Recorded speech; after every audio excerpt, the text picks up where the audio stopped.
This is Hank Hill, and you're listening to Back Office Radio with a fat asshole and a skinny jerk-off. God damn it. Hey, this is Swish in Indiana, and this is my impression of Teddy Knitter. Hey, man, it's me, Teddy. And there's 3 things that Teddy's into, bro.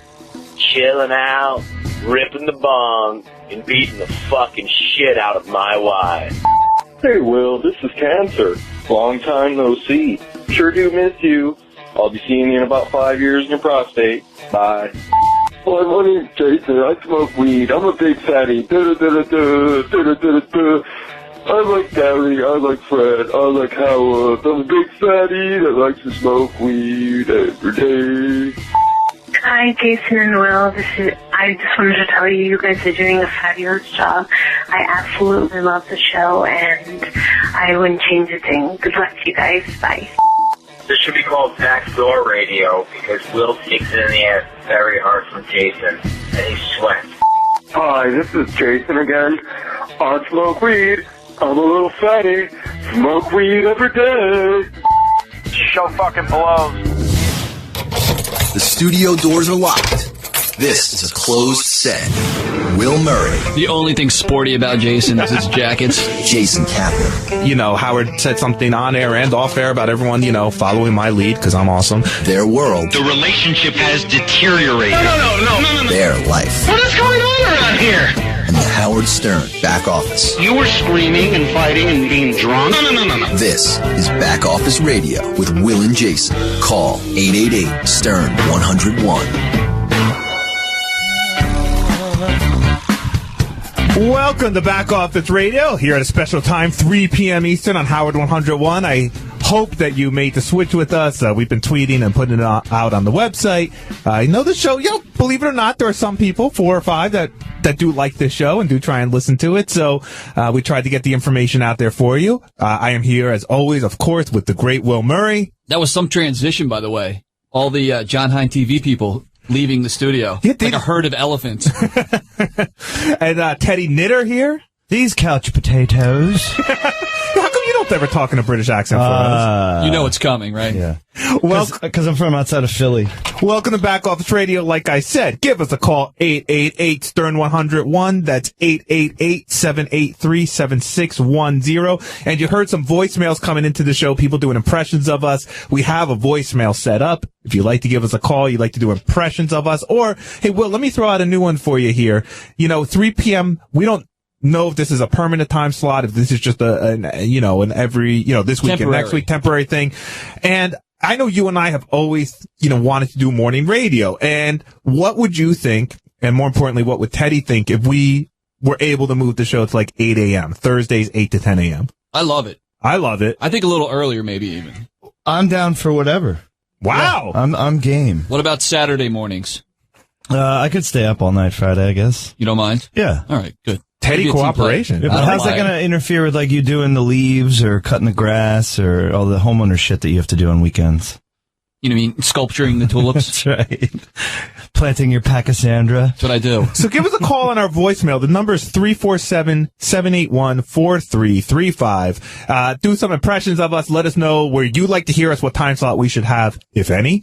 And again, the number is 888-STERN-101 to talk to us. Will, tons of stuff to talk about today. We have douche of the week. We have all new page 69s. We have to talk about our big staff dinner tonight. Big staff dinner tonight. Lots of people coming. Lots of people coming, and lots of people already saying how much they're going to drink. Right. Lots of big eaters on this one. How crazy they're going to get. I will say there are 14 people going to this dinner. At least 5 different people have come up to me today asking me if I'm going to bring weed. And even when I say I'm not smoking, I'm still sober, they go, bring it anyway. You're not smoking tonight? I am not smoking tonight. What about Howard? What a buzzkill. Howard never said anything about eating it. No, I know. That's a loophole. I'm not getting high. Oh. I will have some, I won't say where, but we're going to have steaks. And I like red wine with steak, so I will be having some red wine. And hasn't Tim Sabian been on some crazy diet, and today it ends? Yeah, we have to talk about that. Although he didn't look like he was on a diet at lunch a few hours ago, did he? I wasn't there. Today it ends. That's right. Today it ends, Will. Today it ends? Well, and we'll see. Tim, and we'll talk about this more when we're talking about the dinner, but Tim has been not only on a diet, but has not been eating solid food. Allegedly. Right. So there's 2 things going on. You only have to look at the toilet bowl to know that, by the way. One, has Tim really not been eating solid food? And two, if he hasn't been, I think having a lot of steak tonight is probably not the way to break your fast. I Could can't be imagine. messy. It could be That painful. poor toilet tomorrow. We have a new segment we're debuting. It's called Stupid Shit Steve Said in the Office. Steve, who we love. Yeah, clearly. Steve is very passionate about a lot of very silly things. And he will fight to the death about them. And one came up this week. So we said, let's make a segment out of it. I thought that was everything Steve said, by the way. Well, to give an example of Steve's craziness, the news ran a story this week where they went around asking us, could you be in a relationship with a woman who believes in creationism over, evolution? I said no. I said, I'll fuck a chick that I don't care what her beliefs is if she's hot. Yeah, that dopey Miss Alabama is Right, a creationist. Yeah, I'll spend a weekend with her somewhere. Right, I'm not throwing her out of bed. But I'm not marrying the chick because I got to be able to talk to somebody. I actually like a smart woman, but bottom line is I don't respect you people who believe in creationism. I'm sorry, I just don't. Maybe that makes me an asshole. No, I agree. Yeah. Well, Steve, wouldn't that constitute that you have to listen to them? Hello. I mean, that's all. I mean, oh, please, I've been to your house. You listen to Poppy plenty. You're right. Poppy's a talker. Between beatings. Yes, that's right. When her mouth works. That's how Punchy Punch got started, actually. Shut up. But Steve said, yeah, he doesn't care. Creationism, whatever, it's fine with him. Why would he get upset about something like that? And then I'm thinking about it, and I've actually, Will, you witness this. Steve was talking to this pretty cute chick one time. Yeah. Beautiful girl. He walks away, and I kind of I met her. She was a fan of the show. She was single. We she was invited into her out. movies. Remember, Steve loves all these movies Right. and television and everything. And I said, Steve, I invited her out to play beer pong with us. You should go talk. Okay. He walks away in anger. Fuck, I'm never talking to you again. I go, what happened? You do the better impression. He hates George Clooney. What the fuck is wrong with you? How can you hate George Clooney and call yourself a movie fan? It's ridiculous. Yeah, and he was also upset that she didn't like Mad Men. Yeah. Yeah, so, he has... It's John Hamm. How can you not love John Hamm? He picks and chooses. He has just an interesting line, a different line than some other people. That's all. Yeah, a retarded line. We have underreported Howard 100 news story of the week. Your calls and more. But Will, the block party. Not that I love giving a free commercial to these guys all the time, but I think they have to lead off our State of the Office after this week. State of the Office. This weekend's block party in Atlantic City was supposed to bring the back office together, but ended up tearing it apart as some staffers learned they would have to pay for admission. I got that email last night, and it really pissed me off. I thought it was insulting. Give me a break. It's just a cheap move, and it's no class. I feel used. So what am I? What am I, a fucking sucker? The whole thing is feeling sleazier by the minute. That's like Bill Hader from Saturday Night Live does an appearance, and the guys from Saturday Night Live want to come and sit in the audience. He's like, you got to pay to come in. Shuley called the whole thing a misunderstanding and assured the staff they would be treated like the D-listers they are. Does everyone still plan on attending the block party? Who's to blame for all the chaos? And how does Shuley decide which staffers are worthy of paying? All right, there are a lot of issues brought up. Not only in that intro, but in all block party stuff that has happened this week. So to catch the audience up, for anyone who hasn't been paying attention, the block party is doing a big thing down in Harrah's in Atlantic City this weekend. Their biggest event yet, I think. And Harrah's put Ronnie on the side of the building. And what they're doing is they have two events going on. They have this poker tournament and they have the block party show. The poker tournament, I guess, is a real tournament that people could buy into. It's a $250 buy-in. That's what it is for everybody? I don't know. And that's the running theme. Who the hell is paying $250 to play poker with you and me? Well, no, I think... Ronnie. Well, it's a $250 buy-in, not to play with us, I don't think necessarily, but to just buy into the I thought it was the Ronnie poker tournament. Does anyone know? It is, right? Ronnie it's all Stern tournament. fans. So, number one, here's a running theme throughout this entire block party thing. Confusion. Nobody knows what's going on. Nobody has all the answers. I thought one thing, you think another. Up until about 2 weeks ago, I thought we were playing poker at 6 o'clock at night. I didn't know that the poker tournament started at 1 o'clock in the afternoon. So, Shuley and his crew invited a lot of staff members down who aren't hired to be on the block party, like me and you and Teddy and a bunch of other people. John Hine and Tracy Millman. Richard and Sal. Ben Bardo. Yeah, big gang. Yeah. And they said, hey guys, listen, we're in Jersey, we're local. we're doing this big poker tournament. Come on down if you want to. Play in the poker tournament. We'll get you, a hotel room. We'll take care of you. We're not going to pay you as part of the block party, but, you'll be part of the block party, essentially. Right, you come down to have fun. So I initially said no. I initially said I didn't want to do it. And then everybody else said yes. And I was like, well, this is going to be a big thing. If, I want to go down and party with people and have fun. And, I'm not a big poker player, but whatever. So, all right. Yes. And let's just stop there for a second before we even get into the news and these weird emails we got from Sequoia, their business manager. Even before we started getting these weird emails about whether or not we'd be able to get into the block party, you and I were starting to feel like, wow, we've talked about this a lot. We talked about it on Back Office Radio and the news. They put us on their flyers, our pictures, which is fine. But, at what point, and I'm just opening up this question to the room, at what point is the line between where you get paid as an appearance and where you don't? The Hurwitz line? Right. Yeah, where's the Hurwitz line? Is JD the Hurwitz line? Who else is getting paid? No, for JD's this top billing. Everyone is getting paid but a handful of people. Everybody's getting paid? Okay. Are you telling me that besides Ronnie, JD, Shuli, and whoever their comedians normally are? Yes. There are more people getting paid? Correct. Who? And how do they make that? Are they performing on the block party? No. So but they are considered bigger stars in this world, so they get paid. Who? Be specific. I don't know. Well, you can work it out. Jason and myself and John Hein are not being paid. So who's left? Me, Tracy. Well, you're not getting paid. Oh, Tracy's not getting paid. Maybe I shouldn't tell Scott you. Salem, Sound Fucker. Richard. I believe Scott Salem is getting paid. Oh, and yeah. I believe the two people that Jason just mentioned are getting paid. Oh, okay. So, before we get these weird emails from Sequoia, and by the way, why the fuck Sequoia is in my life? Sequoia will be calling in later in the show. I never wanted to know a person named Sequoia. I have said the name Sequoia 30,000 times in the past 2 fucking days. Sequoia, is that even his real fucking name? Does anybody know? Yeah. You sure it's not like Leonard or? He's from California. Fuck. Right. That's something Teddy would name his kid. Oh, easy. Sequoia. Is he Native American at all? I don't know. Maybe his parents like trees. I swear to God, and I like to crouch all this by saying I am not mad at Shuli and Ronnie and Harris and JD over this Sequoia bullshit, which we'll get into in 1 second here. But I'm just so angry that Sequoia is in my life now in this way that I've been fixated on him for the past 2 days, arguing about him, apologizing about him. Well, we'll get to that in a second. It's tough because you just feel if you say anything at all, you're considered ungrateful. You should be lucky to be in this position, which I agree. No one on this fucking show is a star without Howard. Right. Understood. But we all fall under the same umbrella, right?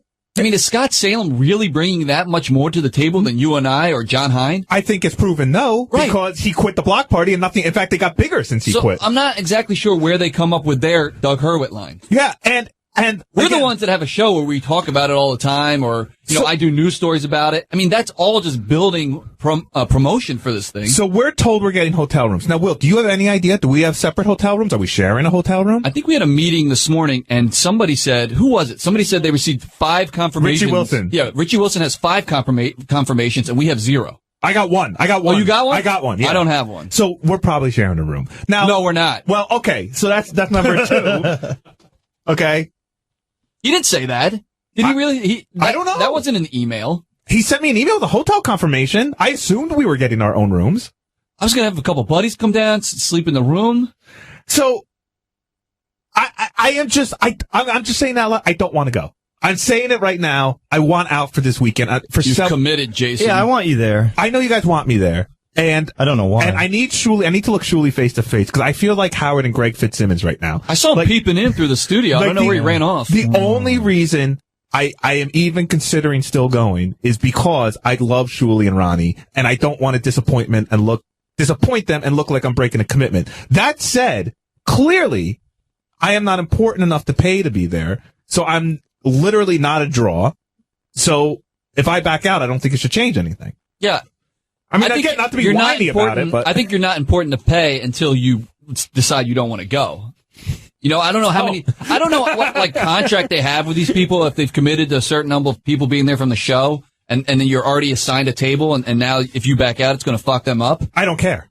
And I don't care, and because we got these fucking obnoxious emails, and again, I'm not blaming Shuli or Ronnie. This fucking they don't get any blame though. You don't think? I love Shuli, and it's hard.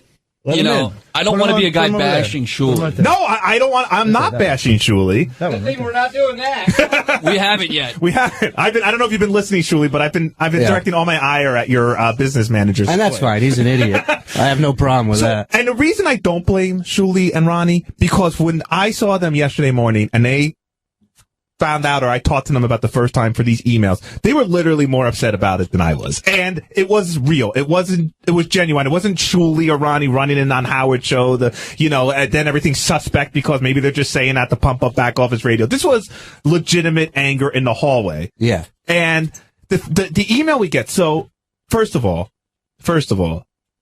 Atlantic City's a fucking hellhole. Okay? So now Agreed. I fucking hate Atlantic City. I mean, I'm glad that everyone is going to Harrah's and they're going to have a great time. Especially in January, by the way. Yeah. The boardwalk, which, by the way, surprisingly is still there. I thought it got washed away in Hurricane Sandy.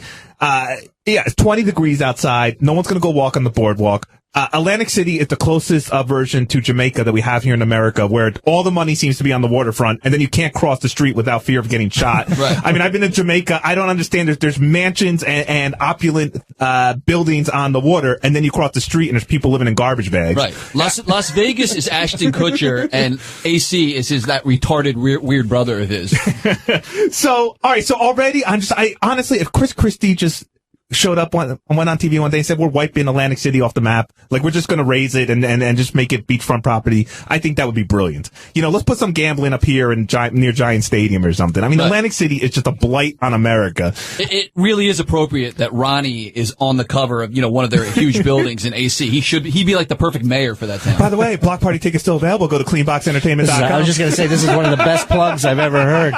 Fucking homeless for people. fucking free. It's fucking homeless people, 10 degrees. Well, technically, Will. Now, I know you keep throwing the word free around, but technically, you guys, the room is paid for. The poker buy-in is paid for. Right. So we add that up. So if I spend $100 at the casino, I'd have the free room, right? I don't know I'm what kidding. they're. I'm kidding. I don't want to get into it with you, Shuli. I love you. No, I understand, but here, let me just throw this out there. No, to but you how guys. is Scott Salem? Scott Salem is getting everything we are in addition to money, right? He's getting paid. Scott is getting paid. Yes. Richard and Sal are getting paid. Is it because he's performing? Yes, and Richard and Sal are performing as well in the show. So then go on stage, Will, and do something. Believe me, they're performing. Oh. Hold on a second. Hold on a second. Before we get to Sequoia, and since Shuli's in here, we got Ronnie on the phone. Hey, Ronnie. Hey guys, what's up? Hey, so you heard? We're not I'm not throwing the blame on you, brother. Listen, Jason. Let me tell you something. This is not the first time that Sequoia's done this to us. So, there's that name again. And I'm sure it won't be the last time. He makes a lot. This guy, he loves us, and he loves the whole deal with us, and he loves to make promises, and a lot of times he can't keep his promises. Well, we are going to be hearing from Sequoia in the next segment. He will be calling in, and we will be discussing it with him, because what happens is, so already this week comes up. It's a busy week. I see it on my calendar, AC on Saturday. I'm like, okay, it's a commitment. I'm going.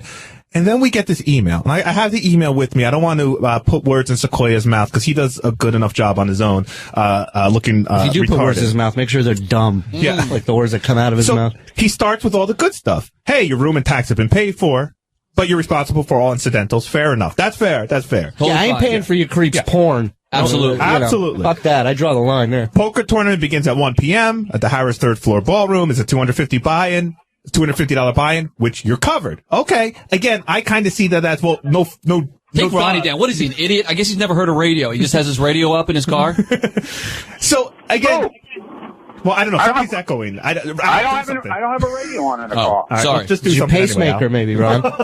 Now, here's the deal with the $250 buy-in. I don't give a shit about poker. Like, it's nice. I'm glad that you're paying for the buy-in, but if you weren't, I just wouldn't. I don't see that as an incentive. I see that as I would never play poker for $250. Like, yeah, but that's you, Jason. That's me. How many people are playing poker? I don't have an exact count because I think technically they can only open the registration the day of the tournament. But basically, I'm playing Ronnie in poker. No, we had close to 100 people enter in Vegas.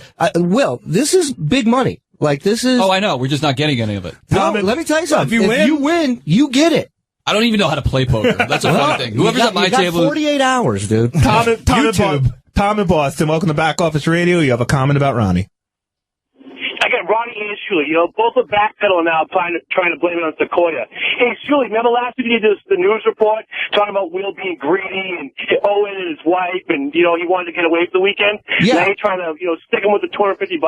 No one's sticking I'm him not. with the $250. Will, I'm not charging Will anything. And that news story that you heard was in response to a news story Will did That's at true. first. Okay. Trashing me. By the way, so, literally every time someone says the name Sequoia, it's like needles being stabbed in my eye. Like I just hate the name. Let me tell you the only positive about Sequoia, okay? Because there's only one. He's a hustler. They're pretty trees? He's a hustler. He's not from the entertainment industry, obviously. Right. And it's somebody that I can trust. Sequoia sounds like a stripper's name, right? Yeah. He's dumb like a stripper, too. the stage. Okay, so here's where this email from Sequoia gets weird. So he goes, "You are required to provide some sort of show-related or personal memorabilia to whoever knocks you out of the tournament. It is known as a bounty. In bold, please remember to bring something."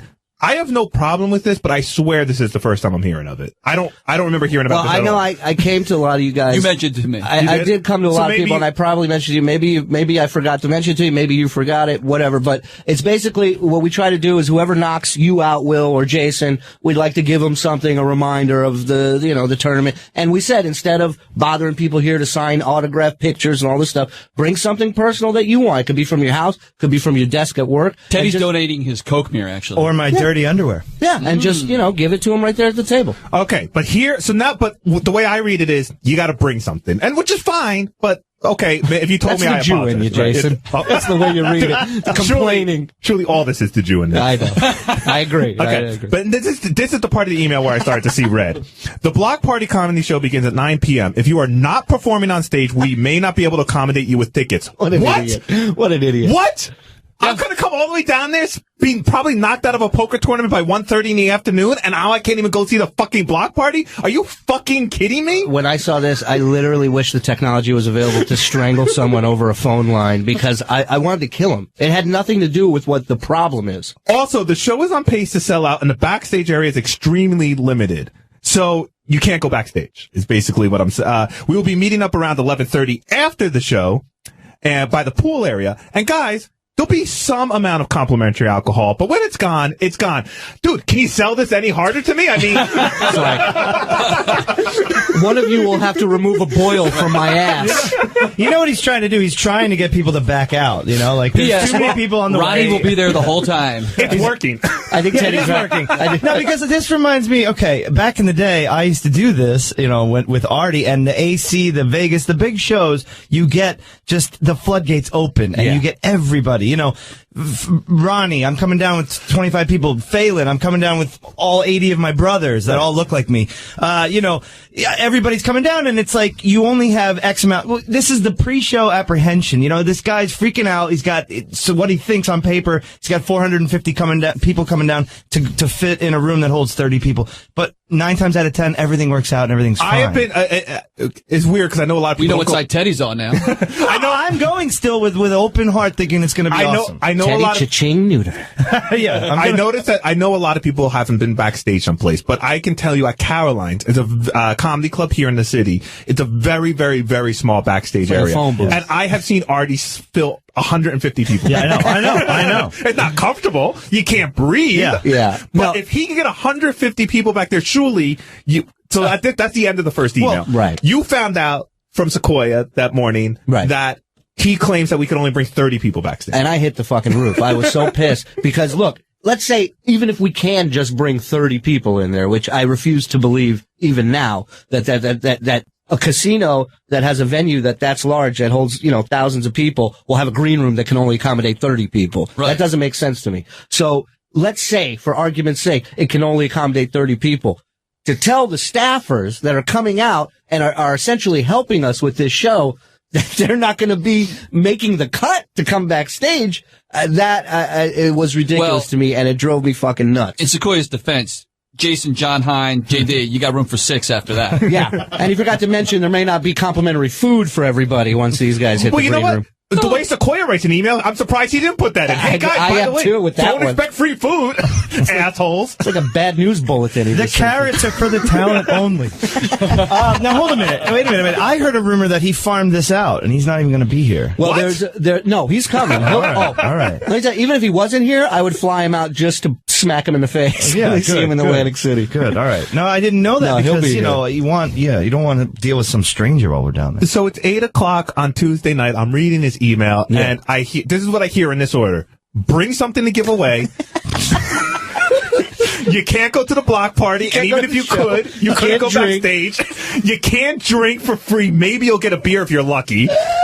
Fuck off. That's how so I'm like, why am I going? What am I doing? Why am I taking my Saturday to fucking do this? Yeah. So again, in Shuli and Ronnie's defense, and I choose to believe them, they were angrier than I was the next morning. And bring Ronnie back up for a second, because Ronnie, I've never seen him so visibly shaken before. He was like, I'm getting on the phone. I am taking care of this immediately. Is that correct, Ronnie?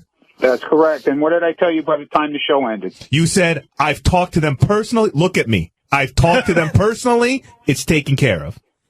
He did his best Goodfellas impression. I go, Ronnie, I'll handle this. He looks at me and he goes, I'll handle this. And Julie, how often does Ronnie handle things on the block party? None. I mean, because I don't want to bother Ronnie. Right. You know, I don't want to bother Ronnie with this shit. So again, I know Shuli and Ronnie. Their names don't bother me. And so I feel their anger. And I felt bad, honestly, and I think Will did too a little bit, by how much we blew up when we walked in the office the next morning. Listen, I get it. We're dopes around here. I don't expect to be paid for a fucking appearance. But, you know, when you see the money flowing and then you get treated like this, it's kind of like we were trying to go to be nice and have fun and the whole thing. And then all of a sudden it just got weird. No, nothing's more frustrating than knowing Scott's getting something and you're not. Thank you. Johnny, well said. Johnny from Texas, welcome to Back Office Radio. Hey, guys, don't feel bad, man, about this. Do your own thing, man. This Ronnie Mom block party has gone too far. And y'all should do y'all's own thing. Who gives a damn about Ronnie? I like you shooting. Hey, when's the block party going to be in Texas so I can attend? Check cleanboxentertainment.com for all your information. Oh, shit. Special visitor. Here comes the black Here he cloud. comes. Did you start walking down here when the show started? Hey, you know what, guys, visually? No. Hey, it's a great pour a idea. bottle of water Throw over Teddy's water head. around a lot of expensive electronic equipment. I have look professional. Wait a minute, you're an engineer. In a place here where people cannot get to a microphone fast enough, I've never seen somebody walk so bullshit. slowly I've to a seen mic. him That's Scott jog Sale. down to the wrap-up show before. Are you coming tonight or What's something? up, Scott? Is that why you're still here? Let him finish breathing. I work here. That's why I'm here. I'm Pretty late. I'm coming tonight. Oh, fantastic. Didn't know that detail. Sure, Scott, what's up? Because I'm going to go into the next email here. I just want to say, now you understand some of the frustration I had with the block party. Oh, get the fuck out of here, Scott. You're fucking... No, you understand. You were the frustration with the You block got exactly party. what I would get. No information. Where's the flights? Where's it until the last? So you understand. Yeah, but you know what the difference is between me and you? I know what you were getting paid, and I'll tell you what, if Sequoia cut me a check right now, I shut the fuck up. Shut the fuck up and eat it. I never want to be on Scott's side of any You know what? argument, by the way. You can go fuck yourself. Can we hear some jokes? What are we doing Save on that stage? gem for the stage. What are we doing? Am I coming? Who said I I was hope you coming? walk faster to the fucking stage when I call you. Hey, you better leave for Atlantic City now, dude. Folks, if you want to get a drink, I suggest you go now. It's the Scott's worst coming out. It's the worst non-promotion of a mystery guest in the history of mystery guests. I may be there, I may not. I'm going to continue plugging it as if I am going to be there. We get it. You're the mystery guest. We get it. What's the mystery? Hold on. Now you guys are sold out. Yeah, It just happened. Phones are ringing off. So we get another email. So I guess Shuli and Ronnie both read Sequoia the Riot Act. And so we get another email later in the day. And I got to tell you, as bad as I felt, if I felt bad at all from blowing up on Shuli and Ronnie in the morning, I stopped feeling bad because even his apology email is written like a fucking asshole. Hi, guy. Greetings. First of all, fuck you. Fuck greetings? What? Where's this guy from again? The OC. I told That's him. what you say Orange when your County, parents name you Sequoia. Orange County. Greetings, people of Earth. I want to be clear. You're receiving this email. You're part of this weekend's activities. You have a comped room at Harrah's for Saturday the 26th. Some of you have also made arrangements for Friday as well. Your room and tax. All right, we heard all this. Yeah. Oh wait, no, it's the wrong email. Yeah, wrong email. Sorry. My apologies for the confusion. This is the new email. We would love to have everybody backstage, but there bold may be a fire marshal. By the way, Sequoia, you don't No, have... I used to get the same fucking Riot Act at fucking Borgata. They all spill this shit. Present to a forced capacity. I've been told that we will be limited backstage to 30 people max. By the way, that wasn't the original issue. The original issue is that we would have to pay to get into the block party, not that we even wanted to get backstage. He said no comp ticket, and he's all mad. He sent me a text. And again, we will be hearing from Sequoia later in the show. We just wanted to talk about him. I go, you need to call him. He goes, what do you want me to do? I go, just be you. Be stupid. Yeah, bruh. He said, he sent me an angry text this morning. He said, I never said people had to pay to go to the show. I'm like, well, no, you said there are no comp tickets, so I don't understand. Right, what does that mean? He didn't say it. You wrote it, stupid. And backstage is going to be taken up with Howard TV crew. Congratulations. Yes, that's your promotional vehicle there with the Howard TV crew. Thank you. That makes me feel better. I don't know why we need a crew. We could just have one dude with a camera. No offense. I mean, it's not like there's fucking, we're not doing wheelbarrow races into cocaine backstage. I mean, so there's Scott camera. What? We're not? There may not be enough for everybody with wives and girlfriends and hookers and all that stuff. So if this is the case, he didn't write hookers. If this is the case, I will make sure that those who cannot be accommodated backstage are found a spot somewhere that is suitable to their needs. On the boardwalk. Then he tells us, wait a second, in the asshole move in the world, right? Puts in quotes, I'm just trying to cover my ass here, guys. Why the fuck do I care about you covering your fucking ass? I listen, I know him better than all you, and I don't give a shit about him covering his ass. I've never been treated, I mean, High Pitch Mike will be down there, so it's probably a good move. Also, again, Shuli, just so you know how your business is being operated, I wrote to him. This is my business. Your business. How pathetic. I wrote to him immediately after the first email, before all my anger had sunk down. Right. And I said, well, I'm going to be able to get backstage to take pictures for the website, right? No response. Right. Zero response. Right. Okay. So. That means he's thinking, Jason. Means the wheels are turning. Boy, ain't so stupid now. A guest list and detail for the pool party will be provided at the poker tournament, blah, blah, blah. Please don't forget your bounty. Hey, thanks again for reminding me I have to contribute. And by the way, we will be limited to the amount of free alcohol. So ideally, your bounty could be that printed out email right there. Oh, yeah, you know what? I'm autographed. Autograph is your bounty. Problem solved. And wait a minute, I didn't even get an email, so do I not have a room then? Oh, yeah. Truly, did you hear that? Not everyone has gotten their room confirmations. Everybody, listen, I will find out exactly what's going on with the room situations. Am I sharing a bed with Jason? Gosh, I hope not. I like you too much to do that to you, really. Will. Ideally, what I would like is the staffers who are coming to participate with us and the people who are in the show should be backstage. That being said, wives, girlfriends, brothers, friends should not be backstage. Agreed. Who cares? I'm airing it out there for everybody that's listening, that's participating in this with us, that if you have family, friends that you're bringing down, if there's a fire marshal, we can only have 30 people. I want the right 30 people back there. That's fine. Don't worry about it. That's fine. Yeah. And then he ends the email with, please call or email me in capital bold letters if you have any questions or concerns. That means please don't tell Shuli, because then he gets mad and yells at me. And meanwhile, any contact people have had with you has been awful. Why would anyone reach out to call you? Right. Well, Jason, you had a question, right? Yeah, I'll get to that in a second. Signed, Sequoia, Cleanbox Entertainment, owner, director of marketing. Congratulations, Sequoia. You're really coming off like a fucking... They do have pretty awesome t-shirts. Shuli? Yes. I love you. I really do. I feel like right now I'm Howard Stern and you're Greg Fitzsimmons. I really don't want to go this weekend. So don't go. No, I don't bullshit. Make him go. No, you have to go. I'm not going to make any of you go. You're going. But actually, we could use the room. I was talking to Janice, my wife, about this last night. I said the only reason I'm even contemplating going is because I love Shuli and Ronnie, and I don't want to look like a disappointment to them, or I'm breaking a commitment, or if it's important for me to be there, I will. But I'm asking you to tell me I don't have to go. Listen, no, I can tell from the last 40 minutes how much you love us, how much you love what we do. By the way, go to Cleanbox Entertainment, Harris, this weekend. We will see you at the pool party. No, Jason. come on, I'm not Jason. here. Listen, I'm not here to force anybody. If it put a bad taste in your mouth, and you don't want to do it, that's fine. You don't have to do it. I'm not going to force you. When you do something up here, you do something in New York or Northern Jersey, I'm there for free. Jay, I'm you're going. You're fucking going. Stop it. You're going. Don't be such a dick. You want it out too. Can't believe I'm going. You're Will's going. Will knows and you're going too. You're going. Will knows we're going to get fucked up and have a great time. Guys, there might be a surprise guest down at the Harris this weekend. I may be going.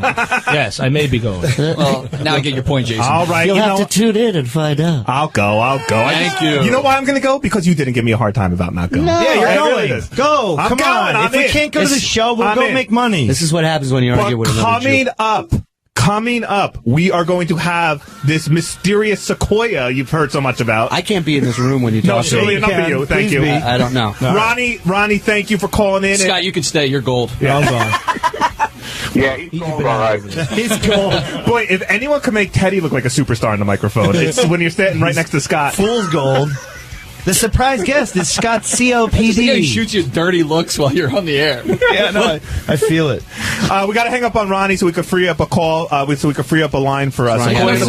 You're all assholes. When we come back, we'll be talking to this mysterious Sequoia, and we will talk about the possibility of maybe our own tour. Because we had some ideas we were kicking around. That's right, Will and Jason. What's it? Street Fair or Hut Party, something like that. Hut Party. Give us a call, 888-STERN-101. You're listening to Back Office Radio only on Howard 101.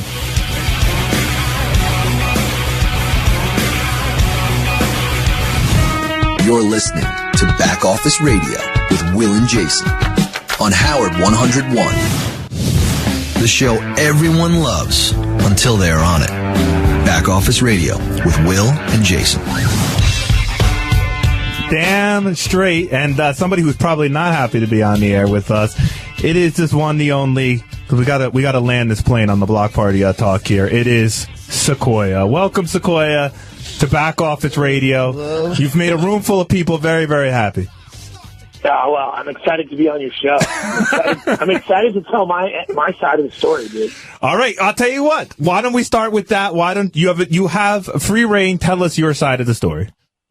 Okay, first off, dude, I'll totally admit that, I wrote the email. I should have, read it more carefully before I sent it out. And, and I can see how it could be misconstrued that way, but, honestly, these news stories are fucking ridiculous, dude. You would make it seem like I said in big, bold, all-cap print, you need to pay for your own ticket. I never said that on there. Excuse me, I'm going to interrupt you for 1 second. I wanted Sequoia on the phone, not Hansy. Who is this? It didn't physically say you had, it didn't literally say you have to pay for your own ticket. It said, we will not comp you if you want to go to the show. Right. Which essentially means you have to pay for your own ticket. If you are not, hold on, Sequoia, I'm going to read it to you right now. If you are not performing on stage, we may not be able to accommodate you with tickets. So what does that mean? Okay, this is what it means. And you know what? You're right. It could be misconstrued.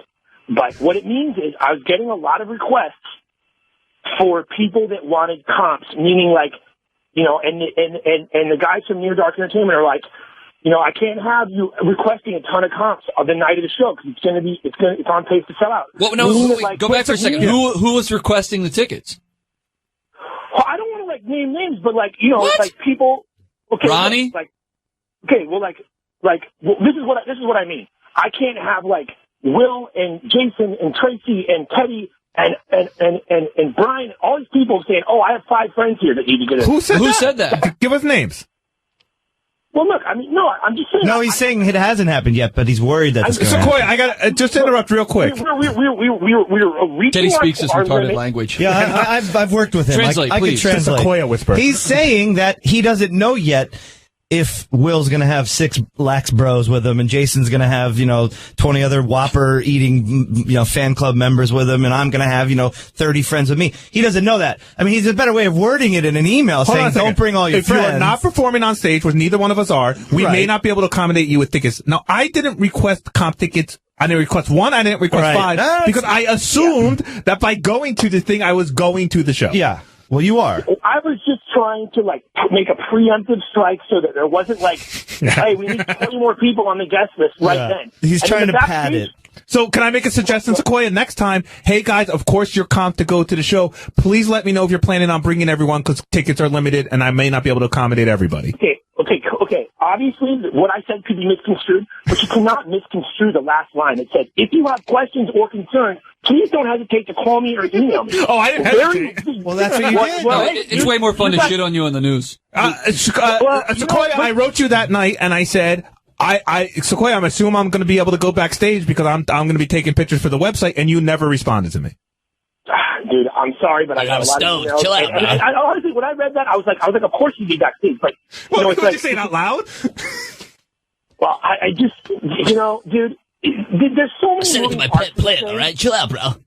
I want to know, I heard a news story today, Will, you're claiming like I'm exploiting people from the show. I mean, I just, that's so crazy, dude. Like, I'm so hurt to hear you say that. What? Well, now I know what you guys can do on the show. No. I know what you can do on the show. You and Sequoia can fist fight on stage. No, I don't want to fight. I'm not fighting Sequoia. He seems like a very nice guy. Actually. He's very nice. But no, I'm not saying you personally are exploiting. I'm saying everybody that works here, when you do an event like this, people are going because it's Howard involved. Because anyone that's involved in the show is a celebrity because of Howard, or not a celebrity, or whatever, has any kind of name recognition because of Howard, So, right? Sequoia, this brings up a good question. Before you answer that, or you can't answer it the way I'm asking you. You, I assume, and truly make the determination of who is a big enough draw to pay. Who's worthy of getting paid and who isn't. So how do you make that determination? Okay, for example, this show, they requested that we have Richard, Sal, and Jim there. The Harris after Richard and Sal. Wait, Jim? Wait, Jim McClure? Jim McClure is getting paid to be here? Jim Florentine. Oh, shit. Oh, Jim Florentine should be paid. Yeah, he's a professional. Like, we want Florentine, Richard, and Sal to be part of the comedy show. And are Richard and Sal part of the comedy show? Because I heard they aren't. They are. Well, they better be. I don't know if they think they are. They are. Then maybe they might be fucking around with me, but they're just... So they're doing time on stage? Definitely. Okay. Yes. And you're saying Harris, the people at Harris made this specific request for them? Specifically request. I asked them how much money they were willing to pay. I called them up. They agreed to it. And then later on, they say, a totally different part of the casino says, do you think anybody else from the show would want to play in the poker tournament? I said, well, you have to pay for their buy-in, you know, and you're also going to have to pay for their hotel room. I'm not going to invite anybody from the show and then ask them to pay for their room or their buy-in. Right. They just have to pay for the block party. Dude, you know that's not true. No, and so, like, look, I just feel like it's kind of lame because, like, they extended this invitation to you guys, which I just said, sure, you know, we can comp anybody buy-ins or hotel rooms that want to go. And then now that this invitation has been extended, we're getting, you know, shit like I'm exploiting, you know, and it's like, all right. I just don't want any bad vibes, dude. Oh, well, too late. The vibes are bad and they're all over the place. I will be going. I talked to Shuli during the break. I will be at the block party and go to Clean Box Entertainment and buy your tickets. Because at the end of the day, we love these guys. We work with them. We want to support them. And Sequoia, all right, listen, I'm glad you got a chance to come on the air and say the word misconstrued 17 times. But I appreciate the free hotel. By the way, do Will and I have our own rooms or are we bunking together? I got you guys each your own room. All right. Thanks, buddy. What about me? Yeah. What about Ted? What about Teddy? I'm going down Teddy? both nights. Teddy, I got you a room both nights, dude, Friday and Saturday. Did you give me my request for extra leg room? Yeah. Stop it. Dude, No. I'm just kidding. And Sequoia, just make sure. Look, this is my thing. He sounds like Hanson, right?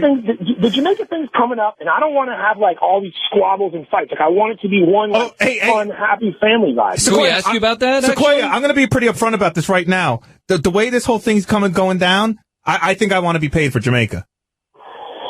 Well, so put a lot of thought into that between now and March. All right. I become a symbol of a pothead on the show. I might as well get fucking paid somehow for Jamaica. Right. Well, I mean, everybody wants to see Jason in a bathing suit. Come on. He's not getting paid for Jamaica. I mean, What's that? It's not a money making event. So we hear. You're some business manager. Stop. All right, come on. Not shit on Let him Sequoia. go. He seems like a nice guy. Hey, I'll see you I'm guys angry, out Will. there. I'll see you guys out there. I appreciate you guys apologizing to me. What? We did? No. I don't remember that part. You know what? It might have been misconstrued. Oh. All right, thanks, Sequoia. And everyone go to Clean Box Entertainment. We will be at Harrah's in Atlantic City this weekend, this Saturday, with smiles on our faces. Yeah. My bounty in the poker tournament will be Sequoia's emails. Which, by the way, I might accidentally leave his phone number on there. So, this whole thing is like such a fine line. You don't want to sound like a whiny bastard. Too late. Like who said it? Who else? Well, no, I think we got some people on the phone. No, I don't know, maybe he hung up, but somebody wanted to call us big whiners. Yeah, I'm sure we are. No, that was Wieners. Wieners. Eddie in Westchester, welcome to Back Office Radio. Yo, what's going on, boys? What's up? Now, listen, Shuli. Take your time. You got to get Shuli. Where is he? Is he there? No. And we don't want him back. I mean, I love you, Shuli. We're almost done with this block party thing. That's enough block party. Don't say that anymore. Well, I got to bash it around. You know, he's like the stuttering John, man.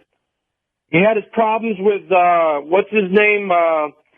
Who was the That's fascinating, dude. All right, one more, and let's put this to bed. Jim and Raleigh, welcome to Back Office Radio. Hey, Jason, man, that guy, I'm not going to say his name. He sounds like just the idiot that should be running this idiotic event. I mean, he sounds like Hansi. Yeah, he does. You can't dignify this block party by going the way he's fucking acting. No. He thinks he's more important than you guys are. We're going again to support JD, Shuli, and Ronnie, and I am block partied out. Maybe we should save this conversation for the next week. Where Will and I and Teddy were throwing around ideas for our own version of the block party, which that's going to be the entire conversation on the way to AC. Right. So you know what? Let's table that for next week, and we'll come back with some better ideas.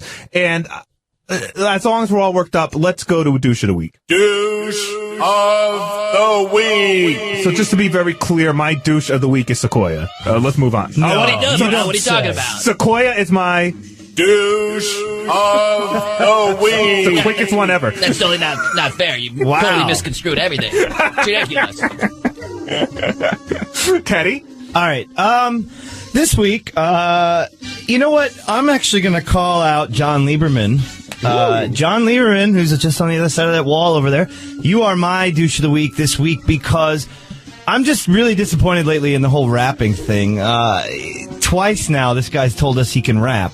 Yeah, he's either a liar or he's psychotic. And he comes in and says, it was a bad day. And it's like, you know, either rap or get off the pot. You know, I want to know whether or not you can do this. And I don't think we should, you know, go in there and let Sal just slay you again. So basically, because you can't rap, this week's John Lieberman, you are my douche of the week. Beautiful. I'm going to go with an old classic, and that would be Scott DePace. Oh, this is great shit. Well, the other day, we were in the office, and Jason was having a conversation with Scott DePace about... I'm looking to possibly buy a house, and I was talking to him about how I don't want to buy anything too expensive, and I'm not afraid of, you know, especially because my wife is so handy about, you know, taking out wallpaper and pulling up carpet and, you know, buying a fixer-upper. Not fixer-upper, but something that needs work. And Scott knows a lot about that, so he was helping you out. Right. I just threw out a comment. I'm sorry I got involved in the conversation. Those are all nice things for saying his wife doesn't have a job. Yeah, right. She's really good at picking up carpet. Well, I'll tell you what, even if she did have a job, I can't pull down wallpaper, but go on. So I said to Scott, you know, I would love to do that, but I don't have the time or the interest in doing a lot of home remodeling or whatever, repair. He goes, well, you're just lazy. And like that for some reason, it just set me off. I mean, it was a Wednesday. I was exhausted. You're working. But a guy that leaves at noon every day, and I don't want to shit on him too bad because I know I'll get more angry fucking fucking blows. Yeah, exactly. Text messages from him. But dude, I work my ass off here. All right, and you don't. As the way I see it, I'm sure you're going to be angry about that too. But I'm not a lazy guy. I don't want to be called a lazy guy by a guy I perceive as kind of lazy at work. So you, my friend, are douche of the week. You know, to expound upon this, I've always been fascinated by the Scott DePace, Will Murray relationship because, I mean, I get it. They golf together and, you know, they seem to get along, but I know Scott said to you a million times, I don't understand how you could be friends with Jason. I don't want to say I don't understand how you could be friends with Scott, but I like Scott to a point, but there are a lot of things I find very, very irritating to him that would preclude me from hanging out with him the way you do. And so this was one of the first times I've seen you guys really seem to be both angry at each other. You were really pissed off about the lazy comment. He was really pissed off about your reaction to the lazy comment. And he was originally angry. That's the other thing. It's all kind of a passive aggressive. Right. He was angry because I said some comment that when he looks at you, he just sees a Jew, which was a joke. On the air. Scott is married to a Jewish woman. He's an eighth Jewish. I'm just kidding. He loves every Jewish person. Yeah, he's the biggest friend of the Jews in the whole world. Right. Yeah, so he's right. He's passive aggressive. About that. But I was surprised. I'm not surprised by how sensitive Scott is because anytime you mention him, good or bad on the air, he texts you like whiny little text. Very angry. He gets very angry at me. Like I'm supposed to protect him over every comment you make. Right. And I don't, to pat myself on the back, I don't get like that I've never gone up to you when you've been on the Pace's side or something and said, hey man, where were you? Yeah. For me, it's just whatever. We're dudes. I can defend myself. But even a few back office radios ago, I think I was questioning how you could be friends with Scott. He seems like such a dick. And you said, hey, look, man, this guy's done a lot of good stuff for me that you don't even know about. And even that That upset him. He yelled at me about that. Because he was like, "Well, what? So you only hang out with me because I do good shit for you?" Yeah. Like he's a little whiny girl. Well, I mean, he really yelled at me about that comment. I was like, no, that's not what I'm trying to say. I'm saying you're a nice guy and you do really generous things and 90% of the time we get along great, but that 10% of the time he just drives me nuts. And I'm going back in my head, I called him lazy at work. He's not lazy at work. He does work very hard while he's here. But he punches out at 12. He's just not here all the time, you know? But then he goes, oh, you're just jealous of my lifestyle. Anybody from Howard TV in this room want to make a comment on this? Yeah. No? Yeah, right. Oh, Steve? Somebody get him a mic. Defending him a little bit. Oh, he's going to defend him. Never mind. Hold on a second. How come we don't have any audio of this or video of this or anything? Where was all of our I don't know why Howard TV wasn't back there filming. It's probably because the director was back there yelling at Will. But I did record it on my Apple, but Scott didn't know that I was recording it, and the audio wasn't that great. I don't think Scott's a lazy person. I really don't. I think actually when he's here, he's definitely one of the hardest working guys here. He does have an amazingly awesome schedule that allows him to leave at around noon and go play golf 3 days a week. Or work on his house. And that's all I was trying to say is like, you have the time to work on your house. I don't have that luxury. But I also was surprised by how sensitive you were, because I don't usually see you as somebody like Scott got under your skin like I get under Scott's skin. Yeah, well, he's a friend of mine, and I just feel like everything with him is a competition. It's like my life is better than your life in every single way. Right. And I don't like being called lazy. I'm sensitive about it. Right. A, because I think we're working so fucking hard and we're all stressed out of our minds around here that when someone says that to you, what you see, he has the time to come back and talk to us and kind of bullshit around while I'm trying to get shit done. That's what I always say about him and some other people from Howard TV. Every fight I've ever gotten with the Pace has happened at my desk. I don't go back into the Howard TV room and start bullshitting with people because I don't have time, and I don't know, I wouldn't do that. But he comes back all the time and will start shit with us, good or bad. Yeah, and I'm sensitive about the house stuff just because I'm not as good at doing that kind of home repair shit as he is. I don't know what the fuck I'm doing, and I wish I did. Well, he's also had a house for 20 years, and you've had one for 2 years. And then this morning, because he was here this morning, and you guys still seemed a little on edge with each other, and he goes, "You're just jealous of me." And yeah, I'm not jealous of him. Well, he can get on the green in 2 on a par 5. Well, I am jealous of his golf. He's a little better at golf. Hey, Matt, Massachusetts, welcome to Back Office Radio. This is the greatest show on earth. I want to say this. I think this and Superfan Roundtable, the best shows on 101. Absolutely, you guys should be on in the morning. That would be awesome. I don't know why they don't have more live shows on when Howard's off. Well, it is something thank you for the compliment. It is something we're considering possibly 8 o'clock in the morning. Give us a call on our voicemail, 347-781-4335. Let us know if you'd rather us on in the morning or the afternoon, or you don't give a shit. Or more importantly, I was loving the impressions that people were leaving of us on the voicemail. I love hearing a Jason impression. I especially love Cancer calling in. Yeah, Cancer calling in. A Teddy impression was great. You've made it on the Howard Stern show in some degree when Fred has an impression of you. Like, I was so honored. Fred Jason is so good. Kermit the Frog. Coming up on Back Office Radio, as if we haven't gotten in enough fights already, we have a new segment called Stupid Shit Steve Said in the Office this week. Steve, as we explained at the top of the show, he's very passionate about a wide array of subjects, and you'll hear which one pissed him off this week in the office next on Howard 101. This is Back Office Radio with Will and Jason on Howard 101. Shh. Jason is meditating.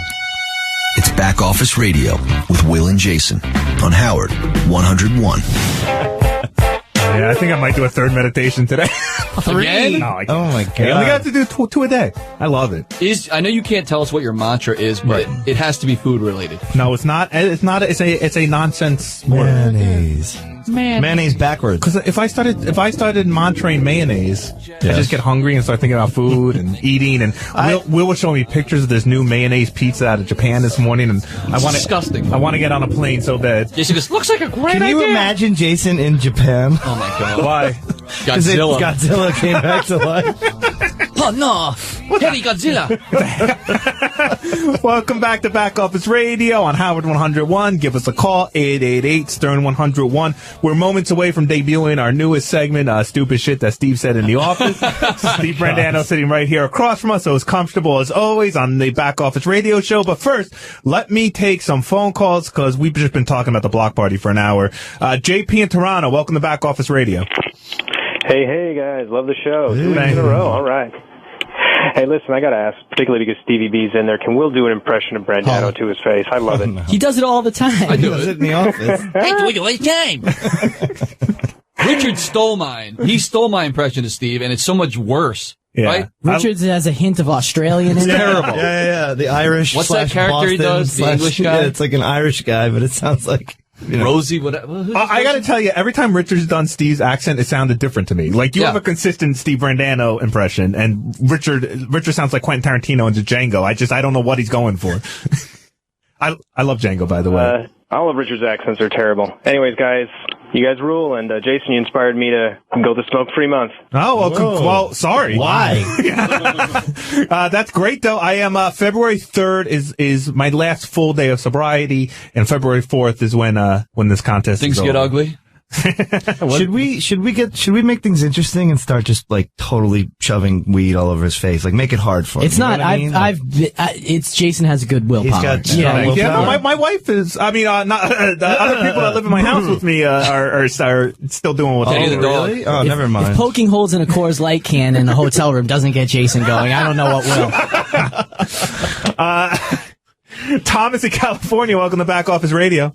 Hey, what's going on, guys? Yo. Hey, I wanted to know what you guys thought of, like, Lisa G wearing, like, or going out and buying the same dress that Beth was wearing, or that she's seen Beth wearing. Sorry, didn't mean to hang up on you mid-sentence. Yes, you did. Yeah, I did.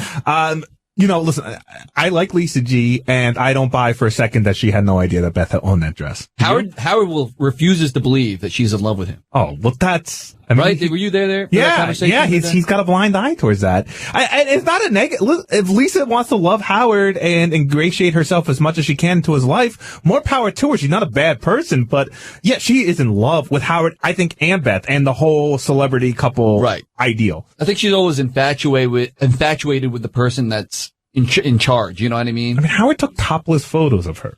I mean, have you seen these pictures, by the way? No, I haven't. Everyone that looks at them says she has great tits. Well, show me, because I don't look at Lisa that way. Yeah.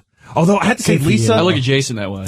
He has great tits. Was wearing like this see-through sequin shirt the other day that I found sexy. She's cute, man. Yeah, she is cute. But yeah, I don't buy for a second that she claims that she didn't know that was Beth's dress.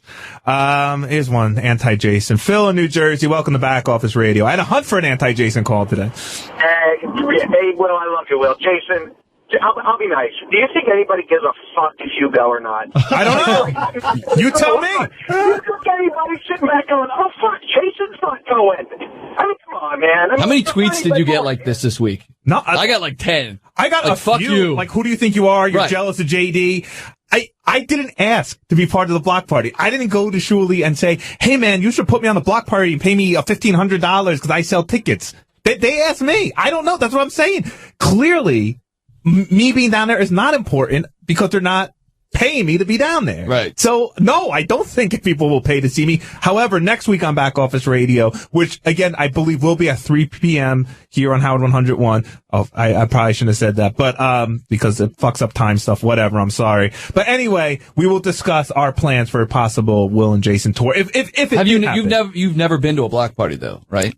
No, I think I've been to like, one of those Sound Richard when they would go out on tour, but I've never been to the official Shuli and Ronnie. I know the one in Philly was just out of control. Like, people will really treat you like, You remember it? No, I don't remember any of it. That's a good point. What was that, Al?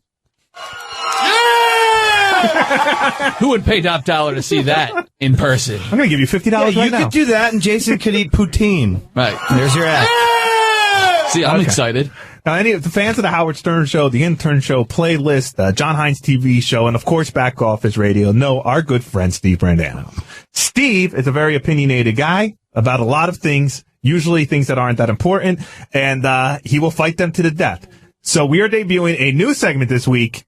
Stupid shit Steve said this week. So it came up in the back office this week, Jason Statham. 50 Cent mentioned him the other day on the air. Yes. And the topic in the office was thrown out, is Jason Statham an A-list actor?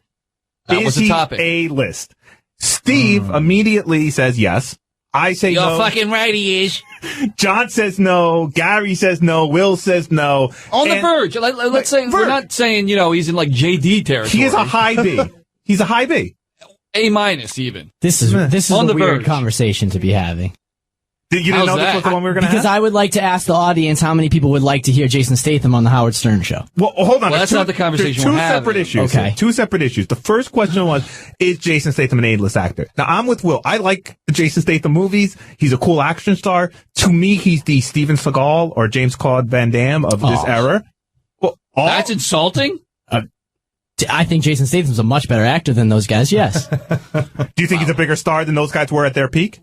No, you're right. I think he's more talented than them, but yeah, they were very popular at a time. Steven Seagal made a career of making movies for $15 million that sold $40 million worth of tickets. And Jason Statham has a very similar career. He makes movies that cost $30 to $40 million that make $60 to $80 million. Great work if you can get it. It doesn't make you Tom Hanks, in terms of A-list actor. So I threw out the idea, okay, both Jason Statham and Jennifer Lopez are booked on David Letterman. They have a same new night. movie out. Right, but they're booked as separate guests. Correct. Who walks out first? And any reasonable person, I would say, right, thinks J-Lo is the bigger star. I said J-Lo in a heartbeat, so did Gary, so did John, but then Steve, again, and he's being, calm here and I understand, but vigorously passionately was like, you guys are crazy! It's definitely What the Jason. fuck is wrong with you, idiot? Who knows who J-Lo is? When's the last time she had a #1 movie? I said J-Lo is slipping, yes. Slipping? I did not say, I said he's a bigger deal to me, but no, I think it's questionable. Yes, I think it's questionable on who would be the first guest. I do. So, are you maintaining, because I do think you backed off on this a little bit in the office, are you maintaining that Jason Statham is an A-list actor? A-list celebrity? I can't realistically say that he's as big as Tom Hanks and Brad Pitt. Right, who are A-list. Right, but I think... Oh, shit, now we got to rename the segment Reasonable Things Steve Says. I think he's as recognizable as people like Bradley Cooper and, that next rung. That B+ rung, as you're putting it. Well, that's exactly what we were saying. Well, I was having a different conversation than the conversation we're having now. Right? No! I was having a different conversation than the conversation you guys have presented on air. That's incorrect. I will get to the second half of the equation, Steve. But I'm sorry. Right now, I disagree with you. Bradley Cooper's A-list. He is A-list without a question to me. Just got there, though. Just got there. Recently. And I don't think Jason Statham is at least one rung below Bradley Cooper. I think Jason Statham is a superstar. I don't know if you want to say A-list, B-list, whatever. Jason Statham is a superstar. To you? Yes. Not to the general public? No, to the general public. He's a superstar? Yes. So A-list. You just said he was B+. Yeah, superstars aren't B+. I don't think, but Jason compared him to Tom Hanks, and no, he's not Tom Hanks. Okay, I'll tell you what. Tom Hanks has been around for 50 years. You're right. Let me talk about new A-list, okay? New A-list. Yes. Bradley Cooper's a great example. I think he's on par with Bradley Cooper. Yeah, absolutely. I think, would you put Shia LaBeouf in A-list? Yeah. Yes, yeah, of I course. would too. Okay. Do you think Jason is on the same level as Shia LaBeouf?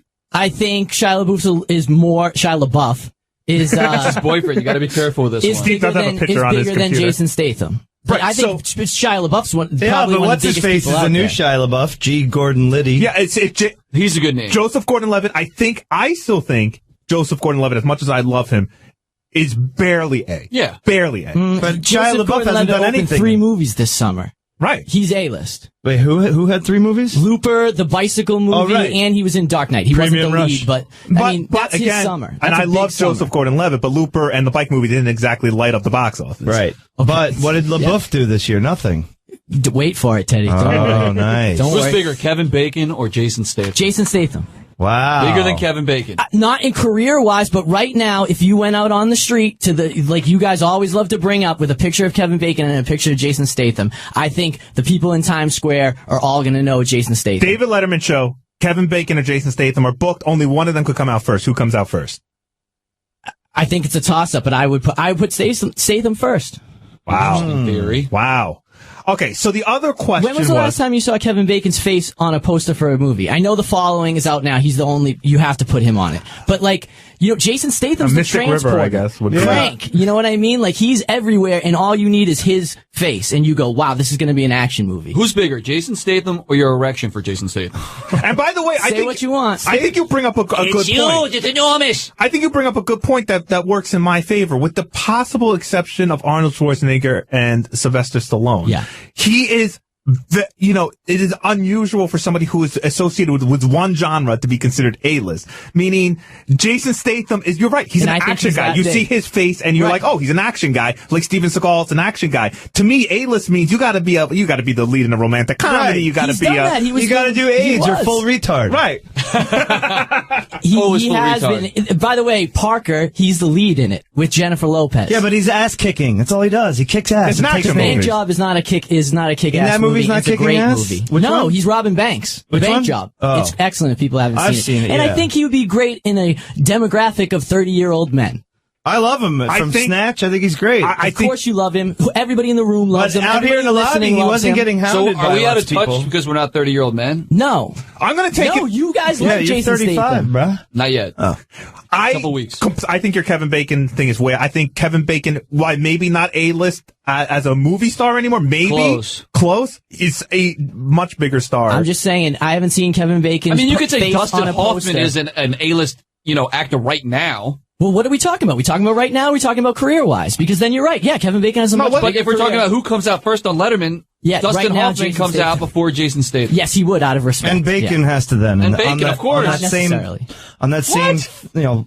thinking. Who Ryan Gosling. Yeah. And he's the Jason biggest star. Statham. He's the biggest Ryan star. Gosling is huge. Ryan Much Gosling's the bigger. biggest star in the world Wait, right you don't have now. to argue with me. I love Ryan Gosling, and I agree with you that We he is know A-list you at love this Ryan point. Gosling. All right, this is I do getting love. gay. All right, Steve. The other, and we'll go through this, but to be fair to Steve, Just to show where his priorities are. his point was if Jason was to be pitched to the Howard Stern show, would he be A-list like in our crowd? Well, what was? I mean, give me if Jason had been pitched. If Jason which he had been hasn't. pitched, I think we should have him on. It would be No, it wasn't- no-brainer. But again, you tied in this whole A-list. To use your words, all my friends know who he is. Yeah. Yeah. I think you're crazy. I know I have it. If he talks about all the chicks he's banging, because he every time I see pictures of him at Coachella, he's always got 10 Victoria's I think he's Secret one of those models guys around. lots of people know by face. Like, oh yeah, that's a dude from Transporter. On radio, but if you yeah. ask for his, Right. if you said who's Jason Statham, maybe half the people would know. I'm going to go on record. Stern Show friend and my friend Rob Corddry has 6 movies coming out this year. 6. By the end of this year, he will be a more recognizable movie star than Jason Statham. No, I don't crazy, think about Jason. that. And I Well, love we'll Rob. find out. You're wrong Come on that back. one. I love Rob Corddry. Hey, one other That's question. crazy. Earlier this week, we asked Yes. you, we were talking about presidents for some reason. Yes. Name 3 presidents JFK. during the 60s and 70s. Go. I said JFK, and then I said I'm out until Carter comes around, and then it goes Carter. Yeah, but we Bush. said, but we. Wait. Oh, okay, Carter So Bush. Carter was out. Hold on. Carter Yeah, I Bush. said until Carter. Carter Bush. Bush, Clinton, Bush, Obama. All right, you heard it here first. Ladies and gentlemen, that concludes. How's it go? Stupid shit Steve said this week. And can I just say one thing to what you guys said at the beginning of the show? Yes. Because I don't think it's crazy that I would. I don't care about evolution versus faith at all. But a girl that has faith doesn't bother me. But a girl that says she's an actress that hasn't seen George Clooney in anything that she likes and doesn't like The Wire, that certainly bothers me. That's way more important, and that's why I didn't like that girl. And this girl is super hot, and yeah, so she has faith. I Like, want that you. doesn't turn me I want to off. thank you for coming down here. I appreciate it as always. I want you to go now. Wikipedia Ronald Reagan. Thank you. Okay, I left one I out. fucking forgot Ronald Reagan. Shut the fuck up, Jason. You know what the fuck you're talking about, I'm you such an fucking idiot. asshole. I'm gonna go hang out with Sal now because I can't find Canada on the map. Sorry, Reagan. that true? Who was an actor before he was a president? Ronald Reagan. Back to the Future. We're still That's looking what we all for 3 learned from that presidents movie. from the 60s and 70s. Go. JFK. 1. John Hamm. He would play one. He would. No, He would. You know, Kennedy was Hey, assassinated I already. was cluing you in on Abby Hoffman in the Democratic debate of That was good. That was convention good. of 1. 1963. 1 El Presidente. That's as far as I can go. JFK. You named another one. I said Carter. Yeah, but you didn't know. But okay, that's 2. Okay. No, I don't know. Richard Nixon. Yay! You got it. All right. Thank you for playing. You're patronizing, Clef. Stupid shit Steve said this week. Jason Statham's big. That's stupid. Come on. We got it. Wow. We got. That was a good one, Jason. My sister just texted me. I don't even know who Jason Statham is, so he can't be Your A-list. sister's an Indian immigrant, isn't she? Oh, dear. That's What does that mean? I love you, Kate. I love you, Kate. Are we booking the show based on who Kate likes? Oh my God. Love you, Kate. Go check out Katie Murray's blog on Thank Blogspot you. somewhere. Wow. You listen, coming up, thank you, Steve. Really appreciate it. I know you hate this shit. I don't mind it that much. Coming up, we have all new Page 69s, and we have to talk about our big staff dinner. There's a lot going on with that. Who's in, who's out. There's one of our staff members can't go because it turned out he's a fucking idiot, and I'll explain why. Only on Howard 101. This is Back Office Radio with Will and Jason on Howard 101. Are you curious how much Teddy Microphone drank last night? Neither are we. Back Office Radio on Howard 101. Yeah. Welcome back to Back Office Radio. Just a core four in here now. Teddy, Will, Jason, and Al Ragone, of course. Being filmed by some great people over Howard TV. Over here, Stephen Pick. And some dude, I'm sorry I forget your name. Yeah, what is your name, dude? We all Danny, right? Bobby. You're not I here a always say lot. hi to him. Bobby, You work for Howard TV now? Yeah, I'm a PA. All right. But you get paid. I like it, brother. Yeah, I get paid. All right, cool. Well, welcome, Bobby. Do you hate Scott DePace yet? He's my boss. I like him. I love him. You know, you can't even fucking joke. You know, Gary and I had a tiff last week, okay? A little spark up. Yeah, I'd call it that. And Gary's a reasonable human being and a good guy, and we talked about it. And well, at the end of the day, the guy's my boss, and he could be a complete fucking asshole to me if he wants. And he isn't. He's a good guy, and we talked about it, and we you know, I'm not saying we agreed on everything, but we left on very, very good terms. And, you know, these guys have to cower in fear because fucking Scott DePace, I mean, you know, I'm surprised, you know, we went on some anti-Scott DePace thing today. I wouldn't be surprised if both Bobby and Steve get like, oh, why didn't you hop on the mic and defend me? I'm a good guy. I pay your salary. How many steak dinners did Scott buy you guys? Yeah, exactly. Speaking of Teddy, speaking of steak dinners, we have our big steak dinner tonight. And you're jumping up and down in your chair. I am so excited. He's wobbling. I thought I heard something. I could lie and tell you I didn't eat all day, but you guys have seen me eating little snacks all day. You shouldn't do that. You definitely shouldn't do that. You haven't eaten in at least an hour. Yeah, it's like working out, you know? And I am so hungry. So Gary and John are taking 12 of us, so 14 including them, out to a big dinner tonight. And it's really our Christmas present that we were supposed to do this in December, and then Will had some fucking kid thing come up. I whined enough that they changed it for me. So now we're celebrating Christmas in late January, and I'm not usually one of those guys that's like, you know, Christmas is special, but you know, I mean, I'm glad we're doing it. I'm excited. And truth be told, it probably is better to do it now than it was before, but it doesn't feel like Christmas. Oh, shut up. You're lucky it's cold out there. Yeah, really. But anyway, I am so excited. I was telling my wife last night, like, I could taste the steak. Like, I'm already picturing it in my head. Yeah. I want to get it rare, so it's like that blue color and that really charred crust. And they sell that big, thick bacon and Get that boner away from me. Cream spinach. Really? You're Would this be your last meal if this could be your choice of last meal, Jason? Big steak. I think so. I want, you know, they seem to get to order everything when it's your last meal, and I still want a cheeseburger as well because I just love the combination of the cheese and the bread, but I'd also want the steak. So a cheeseburger and steak. You know, the great thing is, so I guess Tim is getting a limo. For all of us, yeah. Which is awesome. It's really cool. Yeah, it's awesome. So he sends out a note, everyone's all excited, and then Sal sends out a note right after that.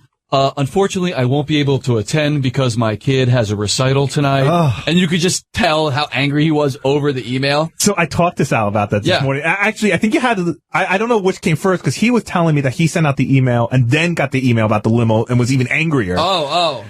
And I felt for him because originally what he said was you could feel his anger through the email, and the email was, my wife informed me that my kid has a concert tonight. Yeah. And tell her to go with a video camera. Well, it's worse than that. He got the wife ultimatum because I asked him today. Divorce? She goes, no. She goes, well, you do whatever you think is right. Right. Yeah. You make the decision. You go. Side of beef is right. Or you can take 2 hours of shit for it. And I was angry for Sal. I was like, and by the way, I'm going to be on Christine Governale's side in about 1 second here. So Christine, don't think I'm bashing you here. I was like, hey, she should be supportive. She should be like, hey, this is a great bonding time. Tim's going to be there. Gary's going to be there. Your bosses, your coworkers. Clearly it's been a stressful time at work these last few months. She should have been supportive in for his career, for nothing else. But then I find out Sal did not tell his wife about the dinner until last night. Oh. She literally had no idea he wasn't going to be home tonight until last night. How does he run a household like this? He has 3 fucking kids. I live with Janice, and a cat and a dog, and we have a schedule up on our refrigerator. And on that calendar it said, Jason's going out to steak and dinner Thursday night. So you have the cat and dog's permission? Yeah, right. What I'm saying is... Kenny, are you okay with this? What I'm saying is when you live with somebody, and Will, I would imagine you, because your wife works and you have a kid, that your daily schedules are actually a big part of your conversation. Yeah, I mean, you got to know what people are doing every minute, or else it's total chaos. So, So yeah, you're lucky then. What? Christine, you're in the clear. Sal, you're an idiot. It does suck though that Sal's not coming because he is a fun guy to party with.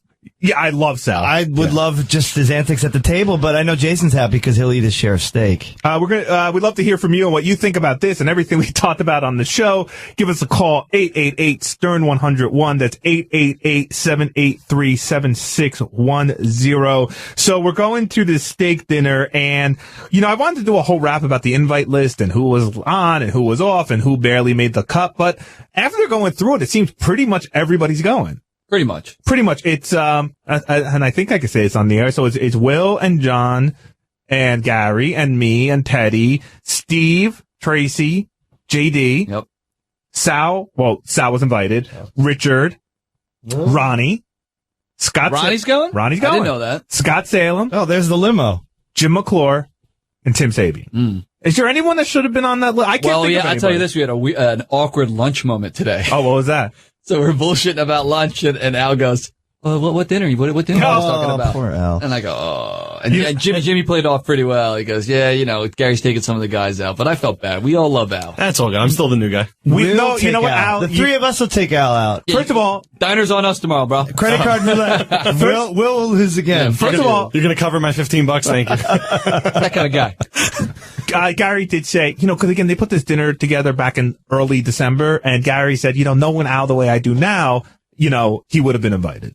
He did? Yeah, he did say that. Well, why can't he invite him? Well, I'm saying Sal's got the open spot now. I don't want to invite people, by the way, because I'm thinking about this. I mean, this is a very nice steakhouse. Yeah. We're talking about 14 people. I'm putting this bill somewhere between $1,500 and $2,000. Easy. Wow. And it's a cash-only place we're going. Yeah, and I mean, that's pretty crazy. Yeah. In fact, I hope he doesn't get mad for me telling this. So we had a meeting earlier today. I love when it starts that way. We had a meeting earlier today, and the place that Gary and John are taking us, like, cash only. Yep. And we left the meeting room, and there was a backpack left in the meeting room, and Will and I went over to it, and I actually started looking inside to see if someone's name was in there. If you see, Jason was looking for food. Yeah. and it snack pack. There was nothing in there that would identify whose bag it was. No books with brown paper over them.